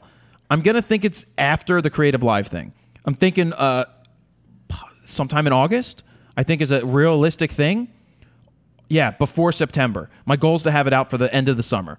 How far is he with editing? Todd, he's finishing this week editing all the educational stuff. So that's like 5 days of shooting. That's has the majority of it, right? That's a large portion. And then what he has after that is the photo shoots. The on-location On stuff. the location stuff, which he said is going to be easier because it's more of a story. It goes. He doesn't have to, and he's saying he's loving it. He's Nice. saying he's learning, not that he's learning, he's saying, he keeps saying that he wishes he had this when he was learning because it's just the cliff notes to video. It's getting it all, like getting the mentality stuff right off the bat, understanding the settings and all of that. Did you ask him to say 1/1000th of a second? No, I didn't ask him to say 1/1000th. But I think what I wanted to ask you earlier, I wanted to say that I released that levels video. Oh, finally. The Yeah, audio that- levels the that we audio shot, levels like, video is up. 6 months ago. Well, somebody's like, oh, didn't sell the D4 yet? You got to link that video to the D3300 guide too. I do? Yeah, because in the D3300 guide you mentioned click here to check out the audio levels video, but you released that before. Okay, I got to go do that. Yeah. So that's when it's going to come out. Ted Ulrich, do you think Facebook is still a viable outlet for new content producers, considering that what they're constantly tampering with organic reach to further their advert sales? Asked me that question 2 months ago, and I'd say absolutely, it's a place to probably start to pull back on. But when I got a check mark next to my name as a verified Facebook person, Been blowing up. my reach just freaking went well beyond what it's ever been. So I've started to reach a lot more people. And they may be tweaking their algorithm because I've also found certain things that worked before don't work as well. Like anytime I post a photo, it doesn't seem to translate as well as maybe if I just do a little bit of text with a link and I turn off I don't let the preview show up, because I told you about that. And what happened when you tested it? So when we tested it, we used to, for the radio station, I run that account as well as an admin, and we used to post the preview along with almost every single post, mainly because Facebook's blog, when they initially introduced the algorithm, they said it'll reach more people if you post a preview or any type of media with your content. So we always posted that. Then when you told me about it, basically what I've been doing recently is taking away the preview, just putting a little bit of text and the link, and that's it. And the reach has nearly skyrocketed compared to what it was. I mean, we were reaching a very little amount of a portion of our likes, and now we're reaching probably a good, I don't know, 1/20th of it. So the answer to the question is there's still 1.6 or 7 billion people on Facebook. Mm-hmm. It's not something that you should not try to build on. If you get verified or people just want to interact with you, then it's awesome. The other things, too, that I've noticed lately is that I like a lot of Petapixels and Gizmodo stuff and tech websites articles.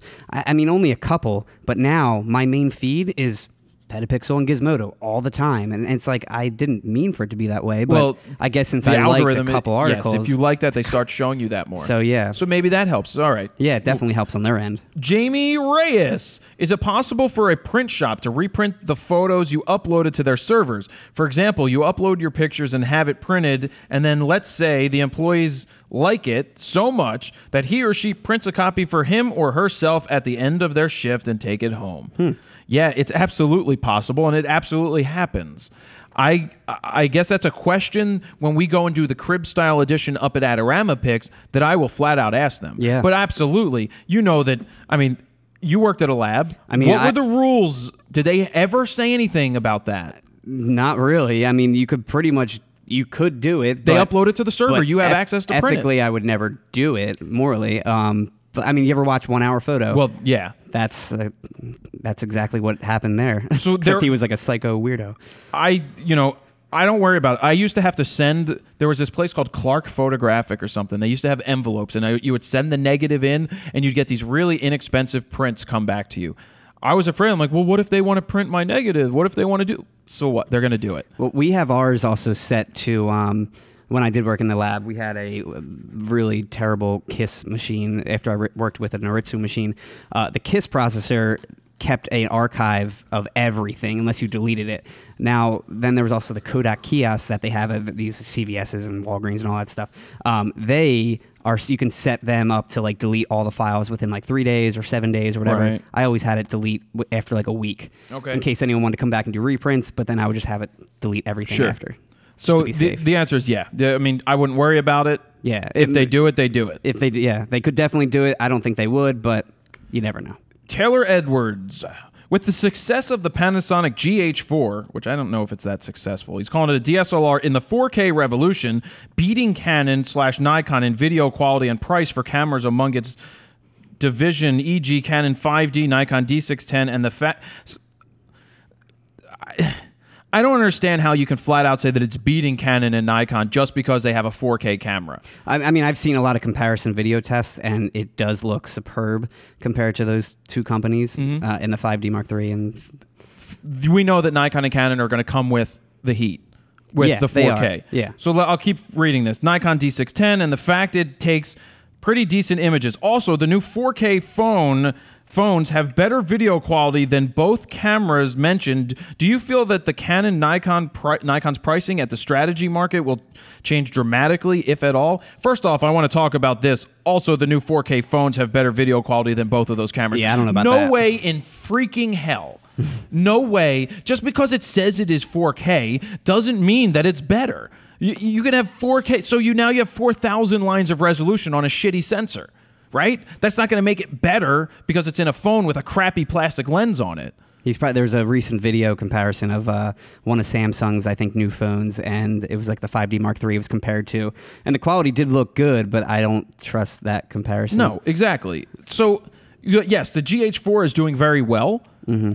I don't know that the stills are going to be as good as a full-frame camera on either the 5D Mark III or it doesn't even mention like D800 or D4S, and keep in mind you can also do clean HDMI out for most of these DSLRs these days. So look, Nikon and Canon will come with the 4K. They will come with the heat. They have great glass. Panasonic has some glass as well. They're going to adapt. What I'm surprised about is that they haven't come with the heat yet. You know, it's coming, man. Canon already has its cinema line, so but I mean, it's like with all these other Micro Four Thirds cameras and stuff like that being 4K enabled, why not have your higher end DSLRs? Well, there's no TVs that play them back. Very few, very expensive. Yeah. Their computers don't play it back. Editing the footage, unless you got a workhorse, you're not able to do it. So it's really not necessary. It's all in the higher end. It's necessary, yeah, but not in the lower end yet. But for those filmmakers that are Sure. looking to match Red's 4K and 5K footage, good luck. Yeah, good luck because Yeah. they have 6 and 8K too. Yeah, I know. So, insane. All right, Josh Royer Sutter. This is going to be the one. How can new photographers earn money to purchase gear when they don't have the necessities to conduct a professional shoot? I spent all of my savings on my D30-100 with an 18-55, but there's no room in the family budget to afford anything else, flashes, lenses, etc. How can I use photography to earn money for these essentials without having the essentials? All right, so I'm going to yell at you, but not in a yelling way, if that makes any sense. Look, it's first off, it's great that you were able to find a way in the budget to pick up it's got to be more this way. Yeah. I understand it's tough out there. You've taken a step. You've picked up the D30-100. You've picked up the kit lens. And if this is all you have, my answer to how you make money is you have to make it happen. You have to find a way to make money. I can't sit here and tell you what you need to do. You don't need the essentials. You don't need the flashes. You don't need all of this stuff to be successful. You have to use what you have to the full extent that you can, to your ability, and you need to make it work. So if that means you have kids, if you do have kids, you need to start finding a way to get the jobs and doing it with what you have, and don't let it hold you back. Use it to its full potential, because I could take a D30-100 with an 18-55 and I could do portraits with it. I'd shoot it at 55 millimeters. That would blow the background out a little more. There's ways to do this. You have to find the way to make it happen, and stop thinking that you need all of these essentials to make it happen. You can use floodlights as lights instead of flashes. Are you looking to chime in? Yeah. What's up? To go with this, one of my first jobs that I ever took or taken, whatever, I had, I think, a Canon T3i, the kit lens, and some just like can lights or floodlights. And I went to an investment firm and took headshots for all their employees. And I did all of their candids around their office, and it's still one of my most paying jobs I've ever taken to this date, and I did it with the most basic equipment you could think of. So I think what it comes down to is you just have to believe in what you can do and not worry about having all of those other things. This is what you have, make it work for you. Sound good? Yeah, I agree. I'm giving him the Wheel of Fro just because I feel like it. Nice. Because he spent his family budget. Yeah.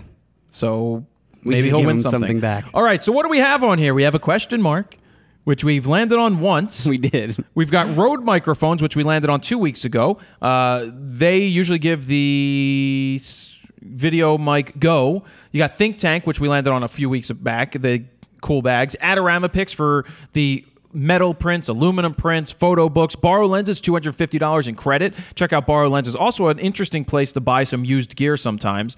If you don't find it at Allen's, they may have some there. Squarespace, you can check out squarespace.com/fro and use code FRO to get 10% off your first order. Flash guide, a Black Rapid strap, a beginner guide, Think Tank, Rode, Flash guide, Adorama Picks, Borrow Lenses. Lexar is all the way over here. So now it's time to spin. Oh, and there's also both guides. What are we spinning? Wheels of Fro! I just nubbed my finger.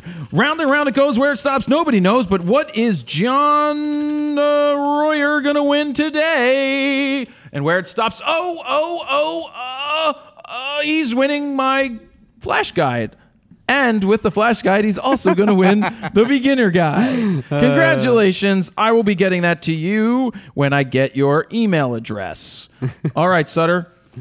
You just got to put both your guides on everyone. Well, what I really need to do is get better. We need to tighten the wheel again because I think it's lopsided. Tighten the wheel. We need to get legit graphics. Legit graphics. Not taped on pieces of paper. But you know what would be great? If Allen's Palooza happens again. Yes. That we do a live RAWtalk there for the people that are there, and we record it and take the Wheel of Fro with us for people that show up. That would be cool. That would be cool. Would you do a PA system also, so we would kind of have two mics? One, or is there a mic out? Is there a line out? Yeah, there's a line out So for we that. would just get a PA, right, and do a line out from there? Yeah, you should be able to. We'll talk about that later. Yeah. Mike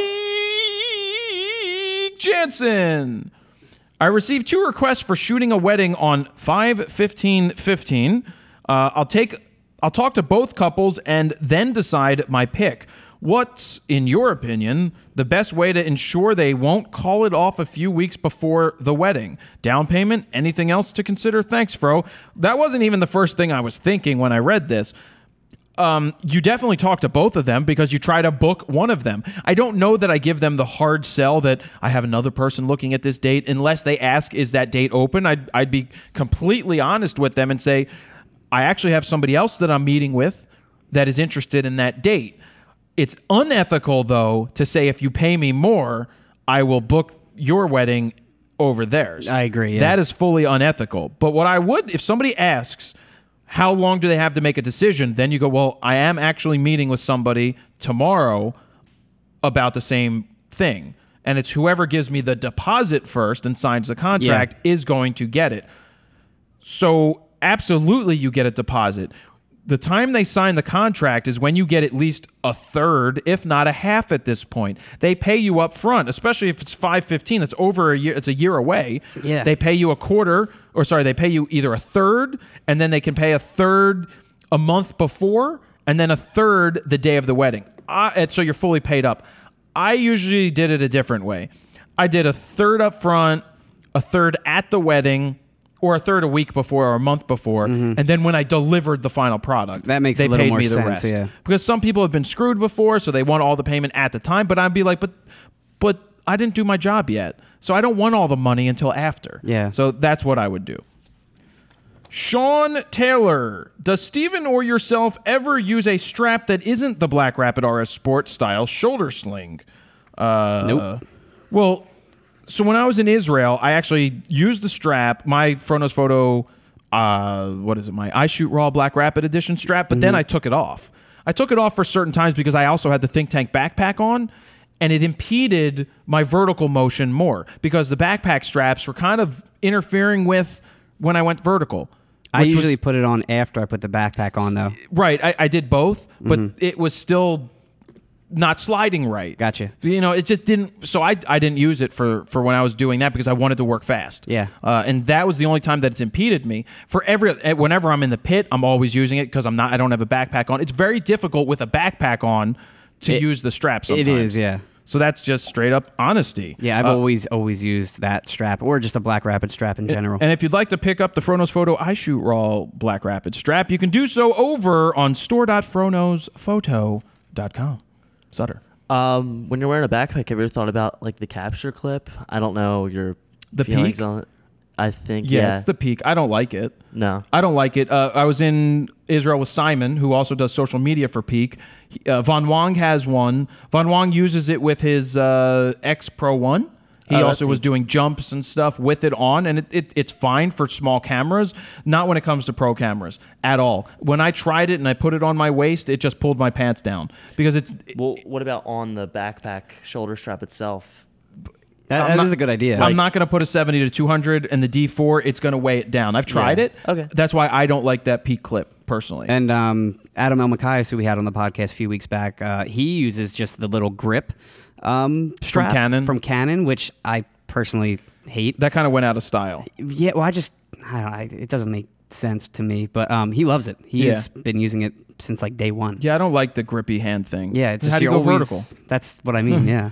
All right, Jason Ragsdale. I'm thinking of transferring my site from SmugMug to Squarespace. Since there is no Lightroom plugin for Squarespace, what is your workflow to get images on your site? So this is a question that people have been asking, and I think they are two different types of things. SmugMug, though they do offer now the ability to build a website, which I looked at when I looked at Squarespace initially, and because they were nowhere near Squarespace on the website side, that I didn't go with them because it was really hard to figure out how to use the site. SmugMug is great for uploading a ton of images that you want to have these galleries that people can look at or they can buy images from. I look at Squarespace as not that e-commerce type thing, even though they have an e-commerce store. They don't have the same functionality that SmugMug is going to have for putting up those galleries. So my workflow for Squarespace is I upload the images that I want to upload as portfolios because I see this more as a portfolio site. But what I've suggested to people that want to offer galleries that are locked and places where people can do printing is that you have a SmugMug account because actually Squarespace does integrate with SmugMug. Were you raising your hand again? Yeah, I'll get to you in a second. You can lock the galleries, password galleries on Squarespace. Right. But I think a lot of people like the ability to be able to sell the prints. I still think you keep a SmugMug account if that's the type of thing that you want to do because SmugMug does a great job with integrating all of those whole huge galleries with wanting to sell. You can do that. You just have a link on your Squarespace page that says buy photos and it takes them right there and then you make it look the same. It's integrated. I look at Squarespace more as a place to have a portfolio. SmugMug more as a place if you want to store a ton of images and do those galleries like that. They work together hand in hand. I am think. surprised that Lightroom doesn't have an export plugin for Squarespace specifically, just because Squarespace is such a big website name and builder. It would be good, but honestly, for what I've done, I export the 15, 20 images, I drag and drop them right into Squarespace, and I'm done. Just for those that are uploading constant galleries and a ton of photos for clients or whatever it may be, yeah. So anyway, while Squarespace is there, if you want to check out Squarespace and get a 14-day free trial, go to squarespace.com/fro.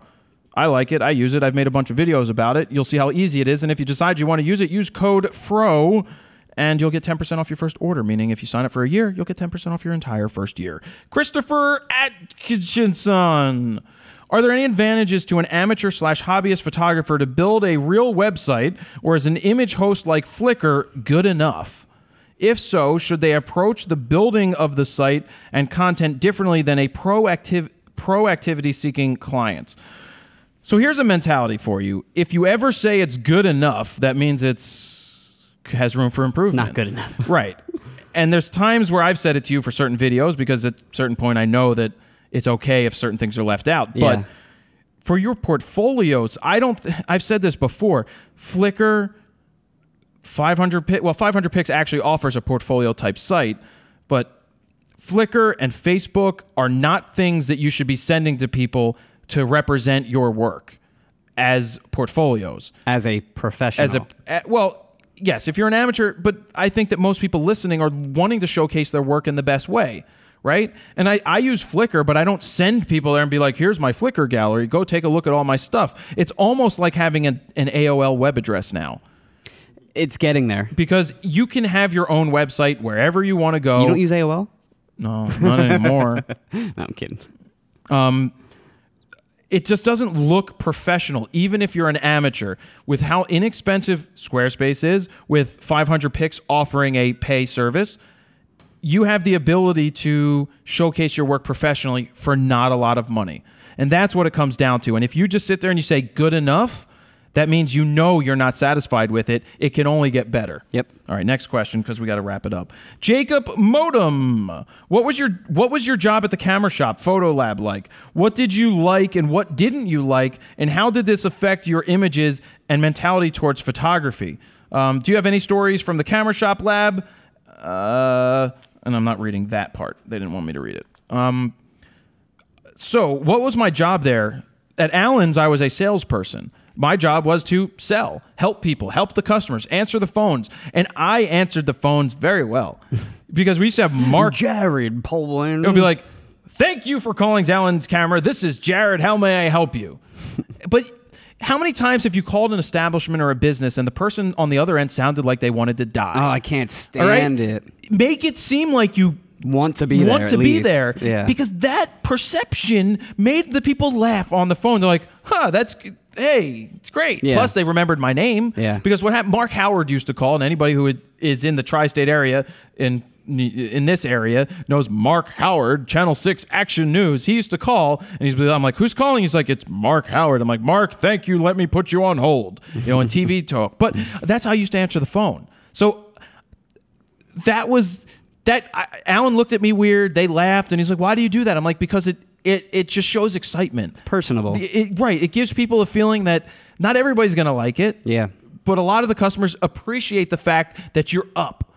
You know how many times I say raise your level? I mean, we had a sign during the video guide on Todd's tripod that said up. So it constantly reminded him to up the level. And I say that with anybody. Like, you see I'm talking up? I'm raising it up? That is what makes it interesting when you're on the camera. So that was one of my jobs. Another job was when I first started. Allen's is one of the hardest places to work when you first start. Why? There's no training. There's no training there. That's a lot of places. Right. I They think just these throw days. you to the wolves. Yeah. And Allen you to know everything. He's been there for 30-some years, 35 years, and you have to have a clue when you work there. It's a professional store. You have to know what you're talking about. I knew what I was talking about, but I just came from Ritz Camera, which was the total opposite of a professional store, to working at Allen's. So what I ended up doing, I was the guy that cut the boxes outside so I was outside. There was a test that I could do until I learned the rest of the stuff. I really questioned whether or not I was going to make it. But after 2-3 weeks, you start to fall into, everything was like, you're not taping the box right. Yeah, all right, show me how to tape the box. Initial few mistakes, then you learn from it. But what I also made my job was the bag wall. It was my job whenever a bag got sold, I made sure it got back out there in stock. And it was my job to organize it like Tetris to make it look good. Yeah. Because that's an important thing. So that was the things I did things that I could do until I really felt like I belonged there. The things that I hated the most are when people would ask for my opinion on their work. And it was terrible, and I just had to bite my tongue and be like, nice job, it really looks good. Because the cliche answer. Yeah, because they'd come in, buddy. I'd look at it and I'd be like, it's cropped beyond belief. The ISO was bounced out of, and this was before I had the website, Composition of course. is completely But everything off. was so bad, but your work, you can't give them your honest opinion, unfortunately. When you're trying to sell them something. Right. And the other one that I hated that I always talked about was, hey, I'm going on vacation. I have my 5D. I have my professional camera, but I don't want to get it broken. So what's the best point and shoot that's going to give me the quality of that DSLR? Can I buy this $200 point and shoot and will give me the same quality as this $4,000 That's why I camera? made that rant video. Yeah. And that was more of the point was these people, it's not that they didn't want to carry it because of the weight. They just didn't want it to be broken. But then they would ask, well, what's the closest thing going to be the best quality? I'm like, you're not going to be happy with any of it. Yeah. So those were the things about the store. That's what I did at Allen's. I think that answered that pretty well. Mm-hmm. Junior Wyatt, when doing a portrait session around the city, have you ever been stopped by the police and questioned? If so, how would you handle it? Any good advice? You were there when I was testing you out. When we were at City Hall? At Independence Hall. Yeah. Independence Hall is different than City Hall. You know what I meant. We were using the GigaPants set up on a tripod in a public park. It's a federal public park. It's where the Liberty Bell is, Independence Hall, and we were using it. And the park rangers came up and were asking questions. Came up on their bikes. They've got guns. They've got radios. Sweet bike, dude. With pegs on the back. It's a fixie. I don't even know what a fixie is still. Yeah. Oh, fixie because it's fixed, right? Fixed gear. Oh, I got it. Now I get it. I used to have one of those when you would back at, well, yeah, there was when you would brake, the you had beginner bikes. You slid, you did like a nice slide, and you but brake. I didn't have handbrakes. I had The pedal brakes. back Yeah, brakes. that's a fixie. Oh, that is. Well, if I pedal back, it doesn't like. There's no brakes. It's just. Anyway. I see what you're saying. Yeah. Anyway, I'll It's bring it still a over one spinning day. wheel in the back. They were asking us what we're doing. You can't do this for commercial, but they really didn't know the rules. Here's what I have they to were say. almost as clueless as us. They were almost as clueless. The end of the story was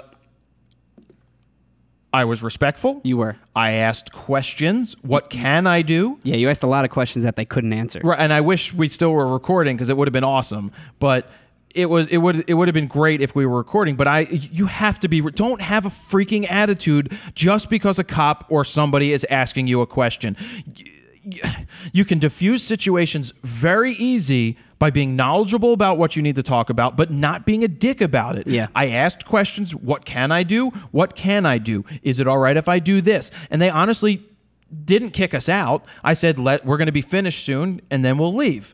Because I didn't know the rules. And being ignorant of the rules doesn't mean that you can break them. When I called the park office, I talked to the guy, and he said, was it for commercial use? And I'm like, Kind of. well, no, it was educational use. Yeah. I'm not selling it. That's And true. he's like, then that's perfectly fine. Yeah. I'm like, all right, so now I know. So when I would go out there again, if I ever set up again, and they're like, well, you can't do this here, it's for commercial, I'd be like, actually, this is not for commercial use. I've talked with the head of the park rangers, get him on the phone or get somebody on the phone right now, but I know that I'm allowed to do this. I've read the rules on the federal website, and I'm within them. And let's bring them up or something, or print them out, have them with you in your bag. So just be prepared, be knowledgeable, and don't be a dick just because they're an authority. Now, sometimes they overstep their boundaries. Yeah, I was going to say keep the camera rolling, keep the audio rolling, film the entire thing, but don't be a dick about Yeah, it. sometimes it's the opposite where they're automatically a dick about it before you even open your mouth. You know what I mean? At least those guys were nice and let us pack up and finish our thing before they kicked us out. Right, because... Okay, John Dunaway, Jared, with new cameras coming out constantly, most get hooked on buying the latest and greatest. However, it is sometimes not necessary in my opinion. How can you tell when you should upgrade to a new camera? And I've answered this, I think, in different ways before, but my way to know when you need to upgrade your camera is when it's limiting your ability to do your job. If you're a professional or if you're somebody who's getting paid and you're being held back by the gear that you're using and you can afford to upgrade, that's the time to upgrade. When you're being held back and your gear is hurting you. Done. One more question here. Laura, did I paper cut myself? That is the worst. I didn't. Laura Regan, what do you think about getting certified as opposed to proper schooling and or self-taught? I think those certification programs online are a bunch of crap. What are you going to show someone? Hey, I'm certified. Means How I'm many a times legit have I photographer. piece of paper? How many times have I shown somebody my Antonelli diploma? It's not even in my house. It's at my dad's house. My diploma is sitting under my bed somewhere. What else is sitting under your bed? Other stuff that I don't use or look at. Penthouses? No. Playboys? Not a box full of Playboys like No, you they're have. in my bathroom. Yeah. And on my shelf. I know. You display them with pride. Yeah, I do. So I think those online classes, like New York Institute of Photography, it has nothing to do with New York. It's just the name. People think it's prestigious. Anything New York. If it's inexpensive, like my video guide is $67. I think that is one of the, and yes, I made it, so I'm biased. You should send a Frono's photo certification. Believe me, I thought about having it. I thought about having you graduated the Frono's Photo University. That'd be pretty Congratulations! Even if it was like a parody or something. Maybe we'll make that for Frono's Funny. Yeah. Look, I get people asking, should I do New York Institute of Photography? I'm like, no. All they're doing is giving you assignments. You can find, I guarantee you, outlines online for syllabuses from school and just figure out how to do it. Oh, yeah. All schools do, what you're paying for at a school, if you go to college, is you're paying for the teachers. I don't care if it's the best school or the worst school. If the teachers are quality, then you're going to get a quality education. Yep. These online things where you submit and they say they're going to critique your work and all this bull stuff, you're just paying them money to basically give you a certificate at the end of the day. I think self-taught's a great thing to do. There are so many resources online today, so many places. I'm doing the Creative Live. I have my video guides. I think that's a great place to start, and that's all I'm going to say about that. So how far in, Sutter? 1 hour and 38 minutes. Oh, awesome. We're going to wrap it up, man. I thought you said that was the last question. That is the last question. Oh. I flipped Oh, you're back to done. the You're front back of the to page. the- I okay. forgot Sutter if he wanted my hat.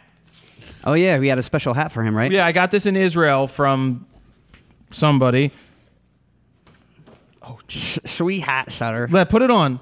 I'm sure they may be able to see it in the GoPro angle. I can always walk around. It looks perfect. Yeah, come around here. Come around to the middle of the table, please. The clocks and everything are okay? Yeah. How much time's left on that? What does that say on the front of his hat? I forget.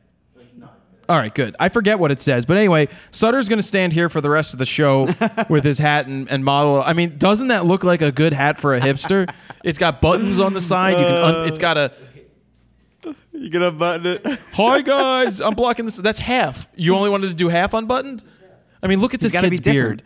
He looks like Kevin Costner right now. Hey, dude, I'm jealous. I wish I could grow a freaking beard. Oh, really? I can't. You can't grow a I get beard? patchy crap everywhere. Anyway, look. He does look. He's got the 60s glasses. Nice hat. Would you wear that? It's funny because you can't hear me on the mic, but one of my friends wears these all the time. It's funny because one of my friends wears these all the time, and we think it's like the funniest thing. Okay. But he actually works with it. It's cool. All right. Nice. So anyway, Zip. Zap. Oh. Zip. Zap. Zip. Zap.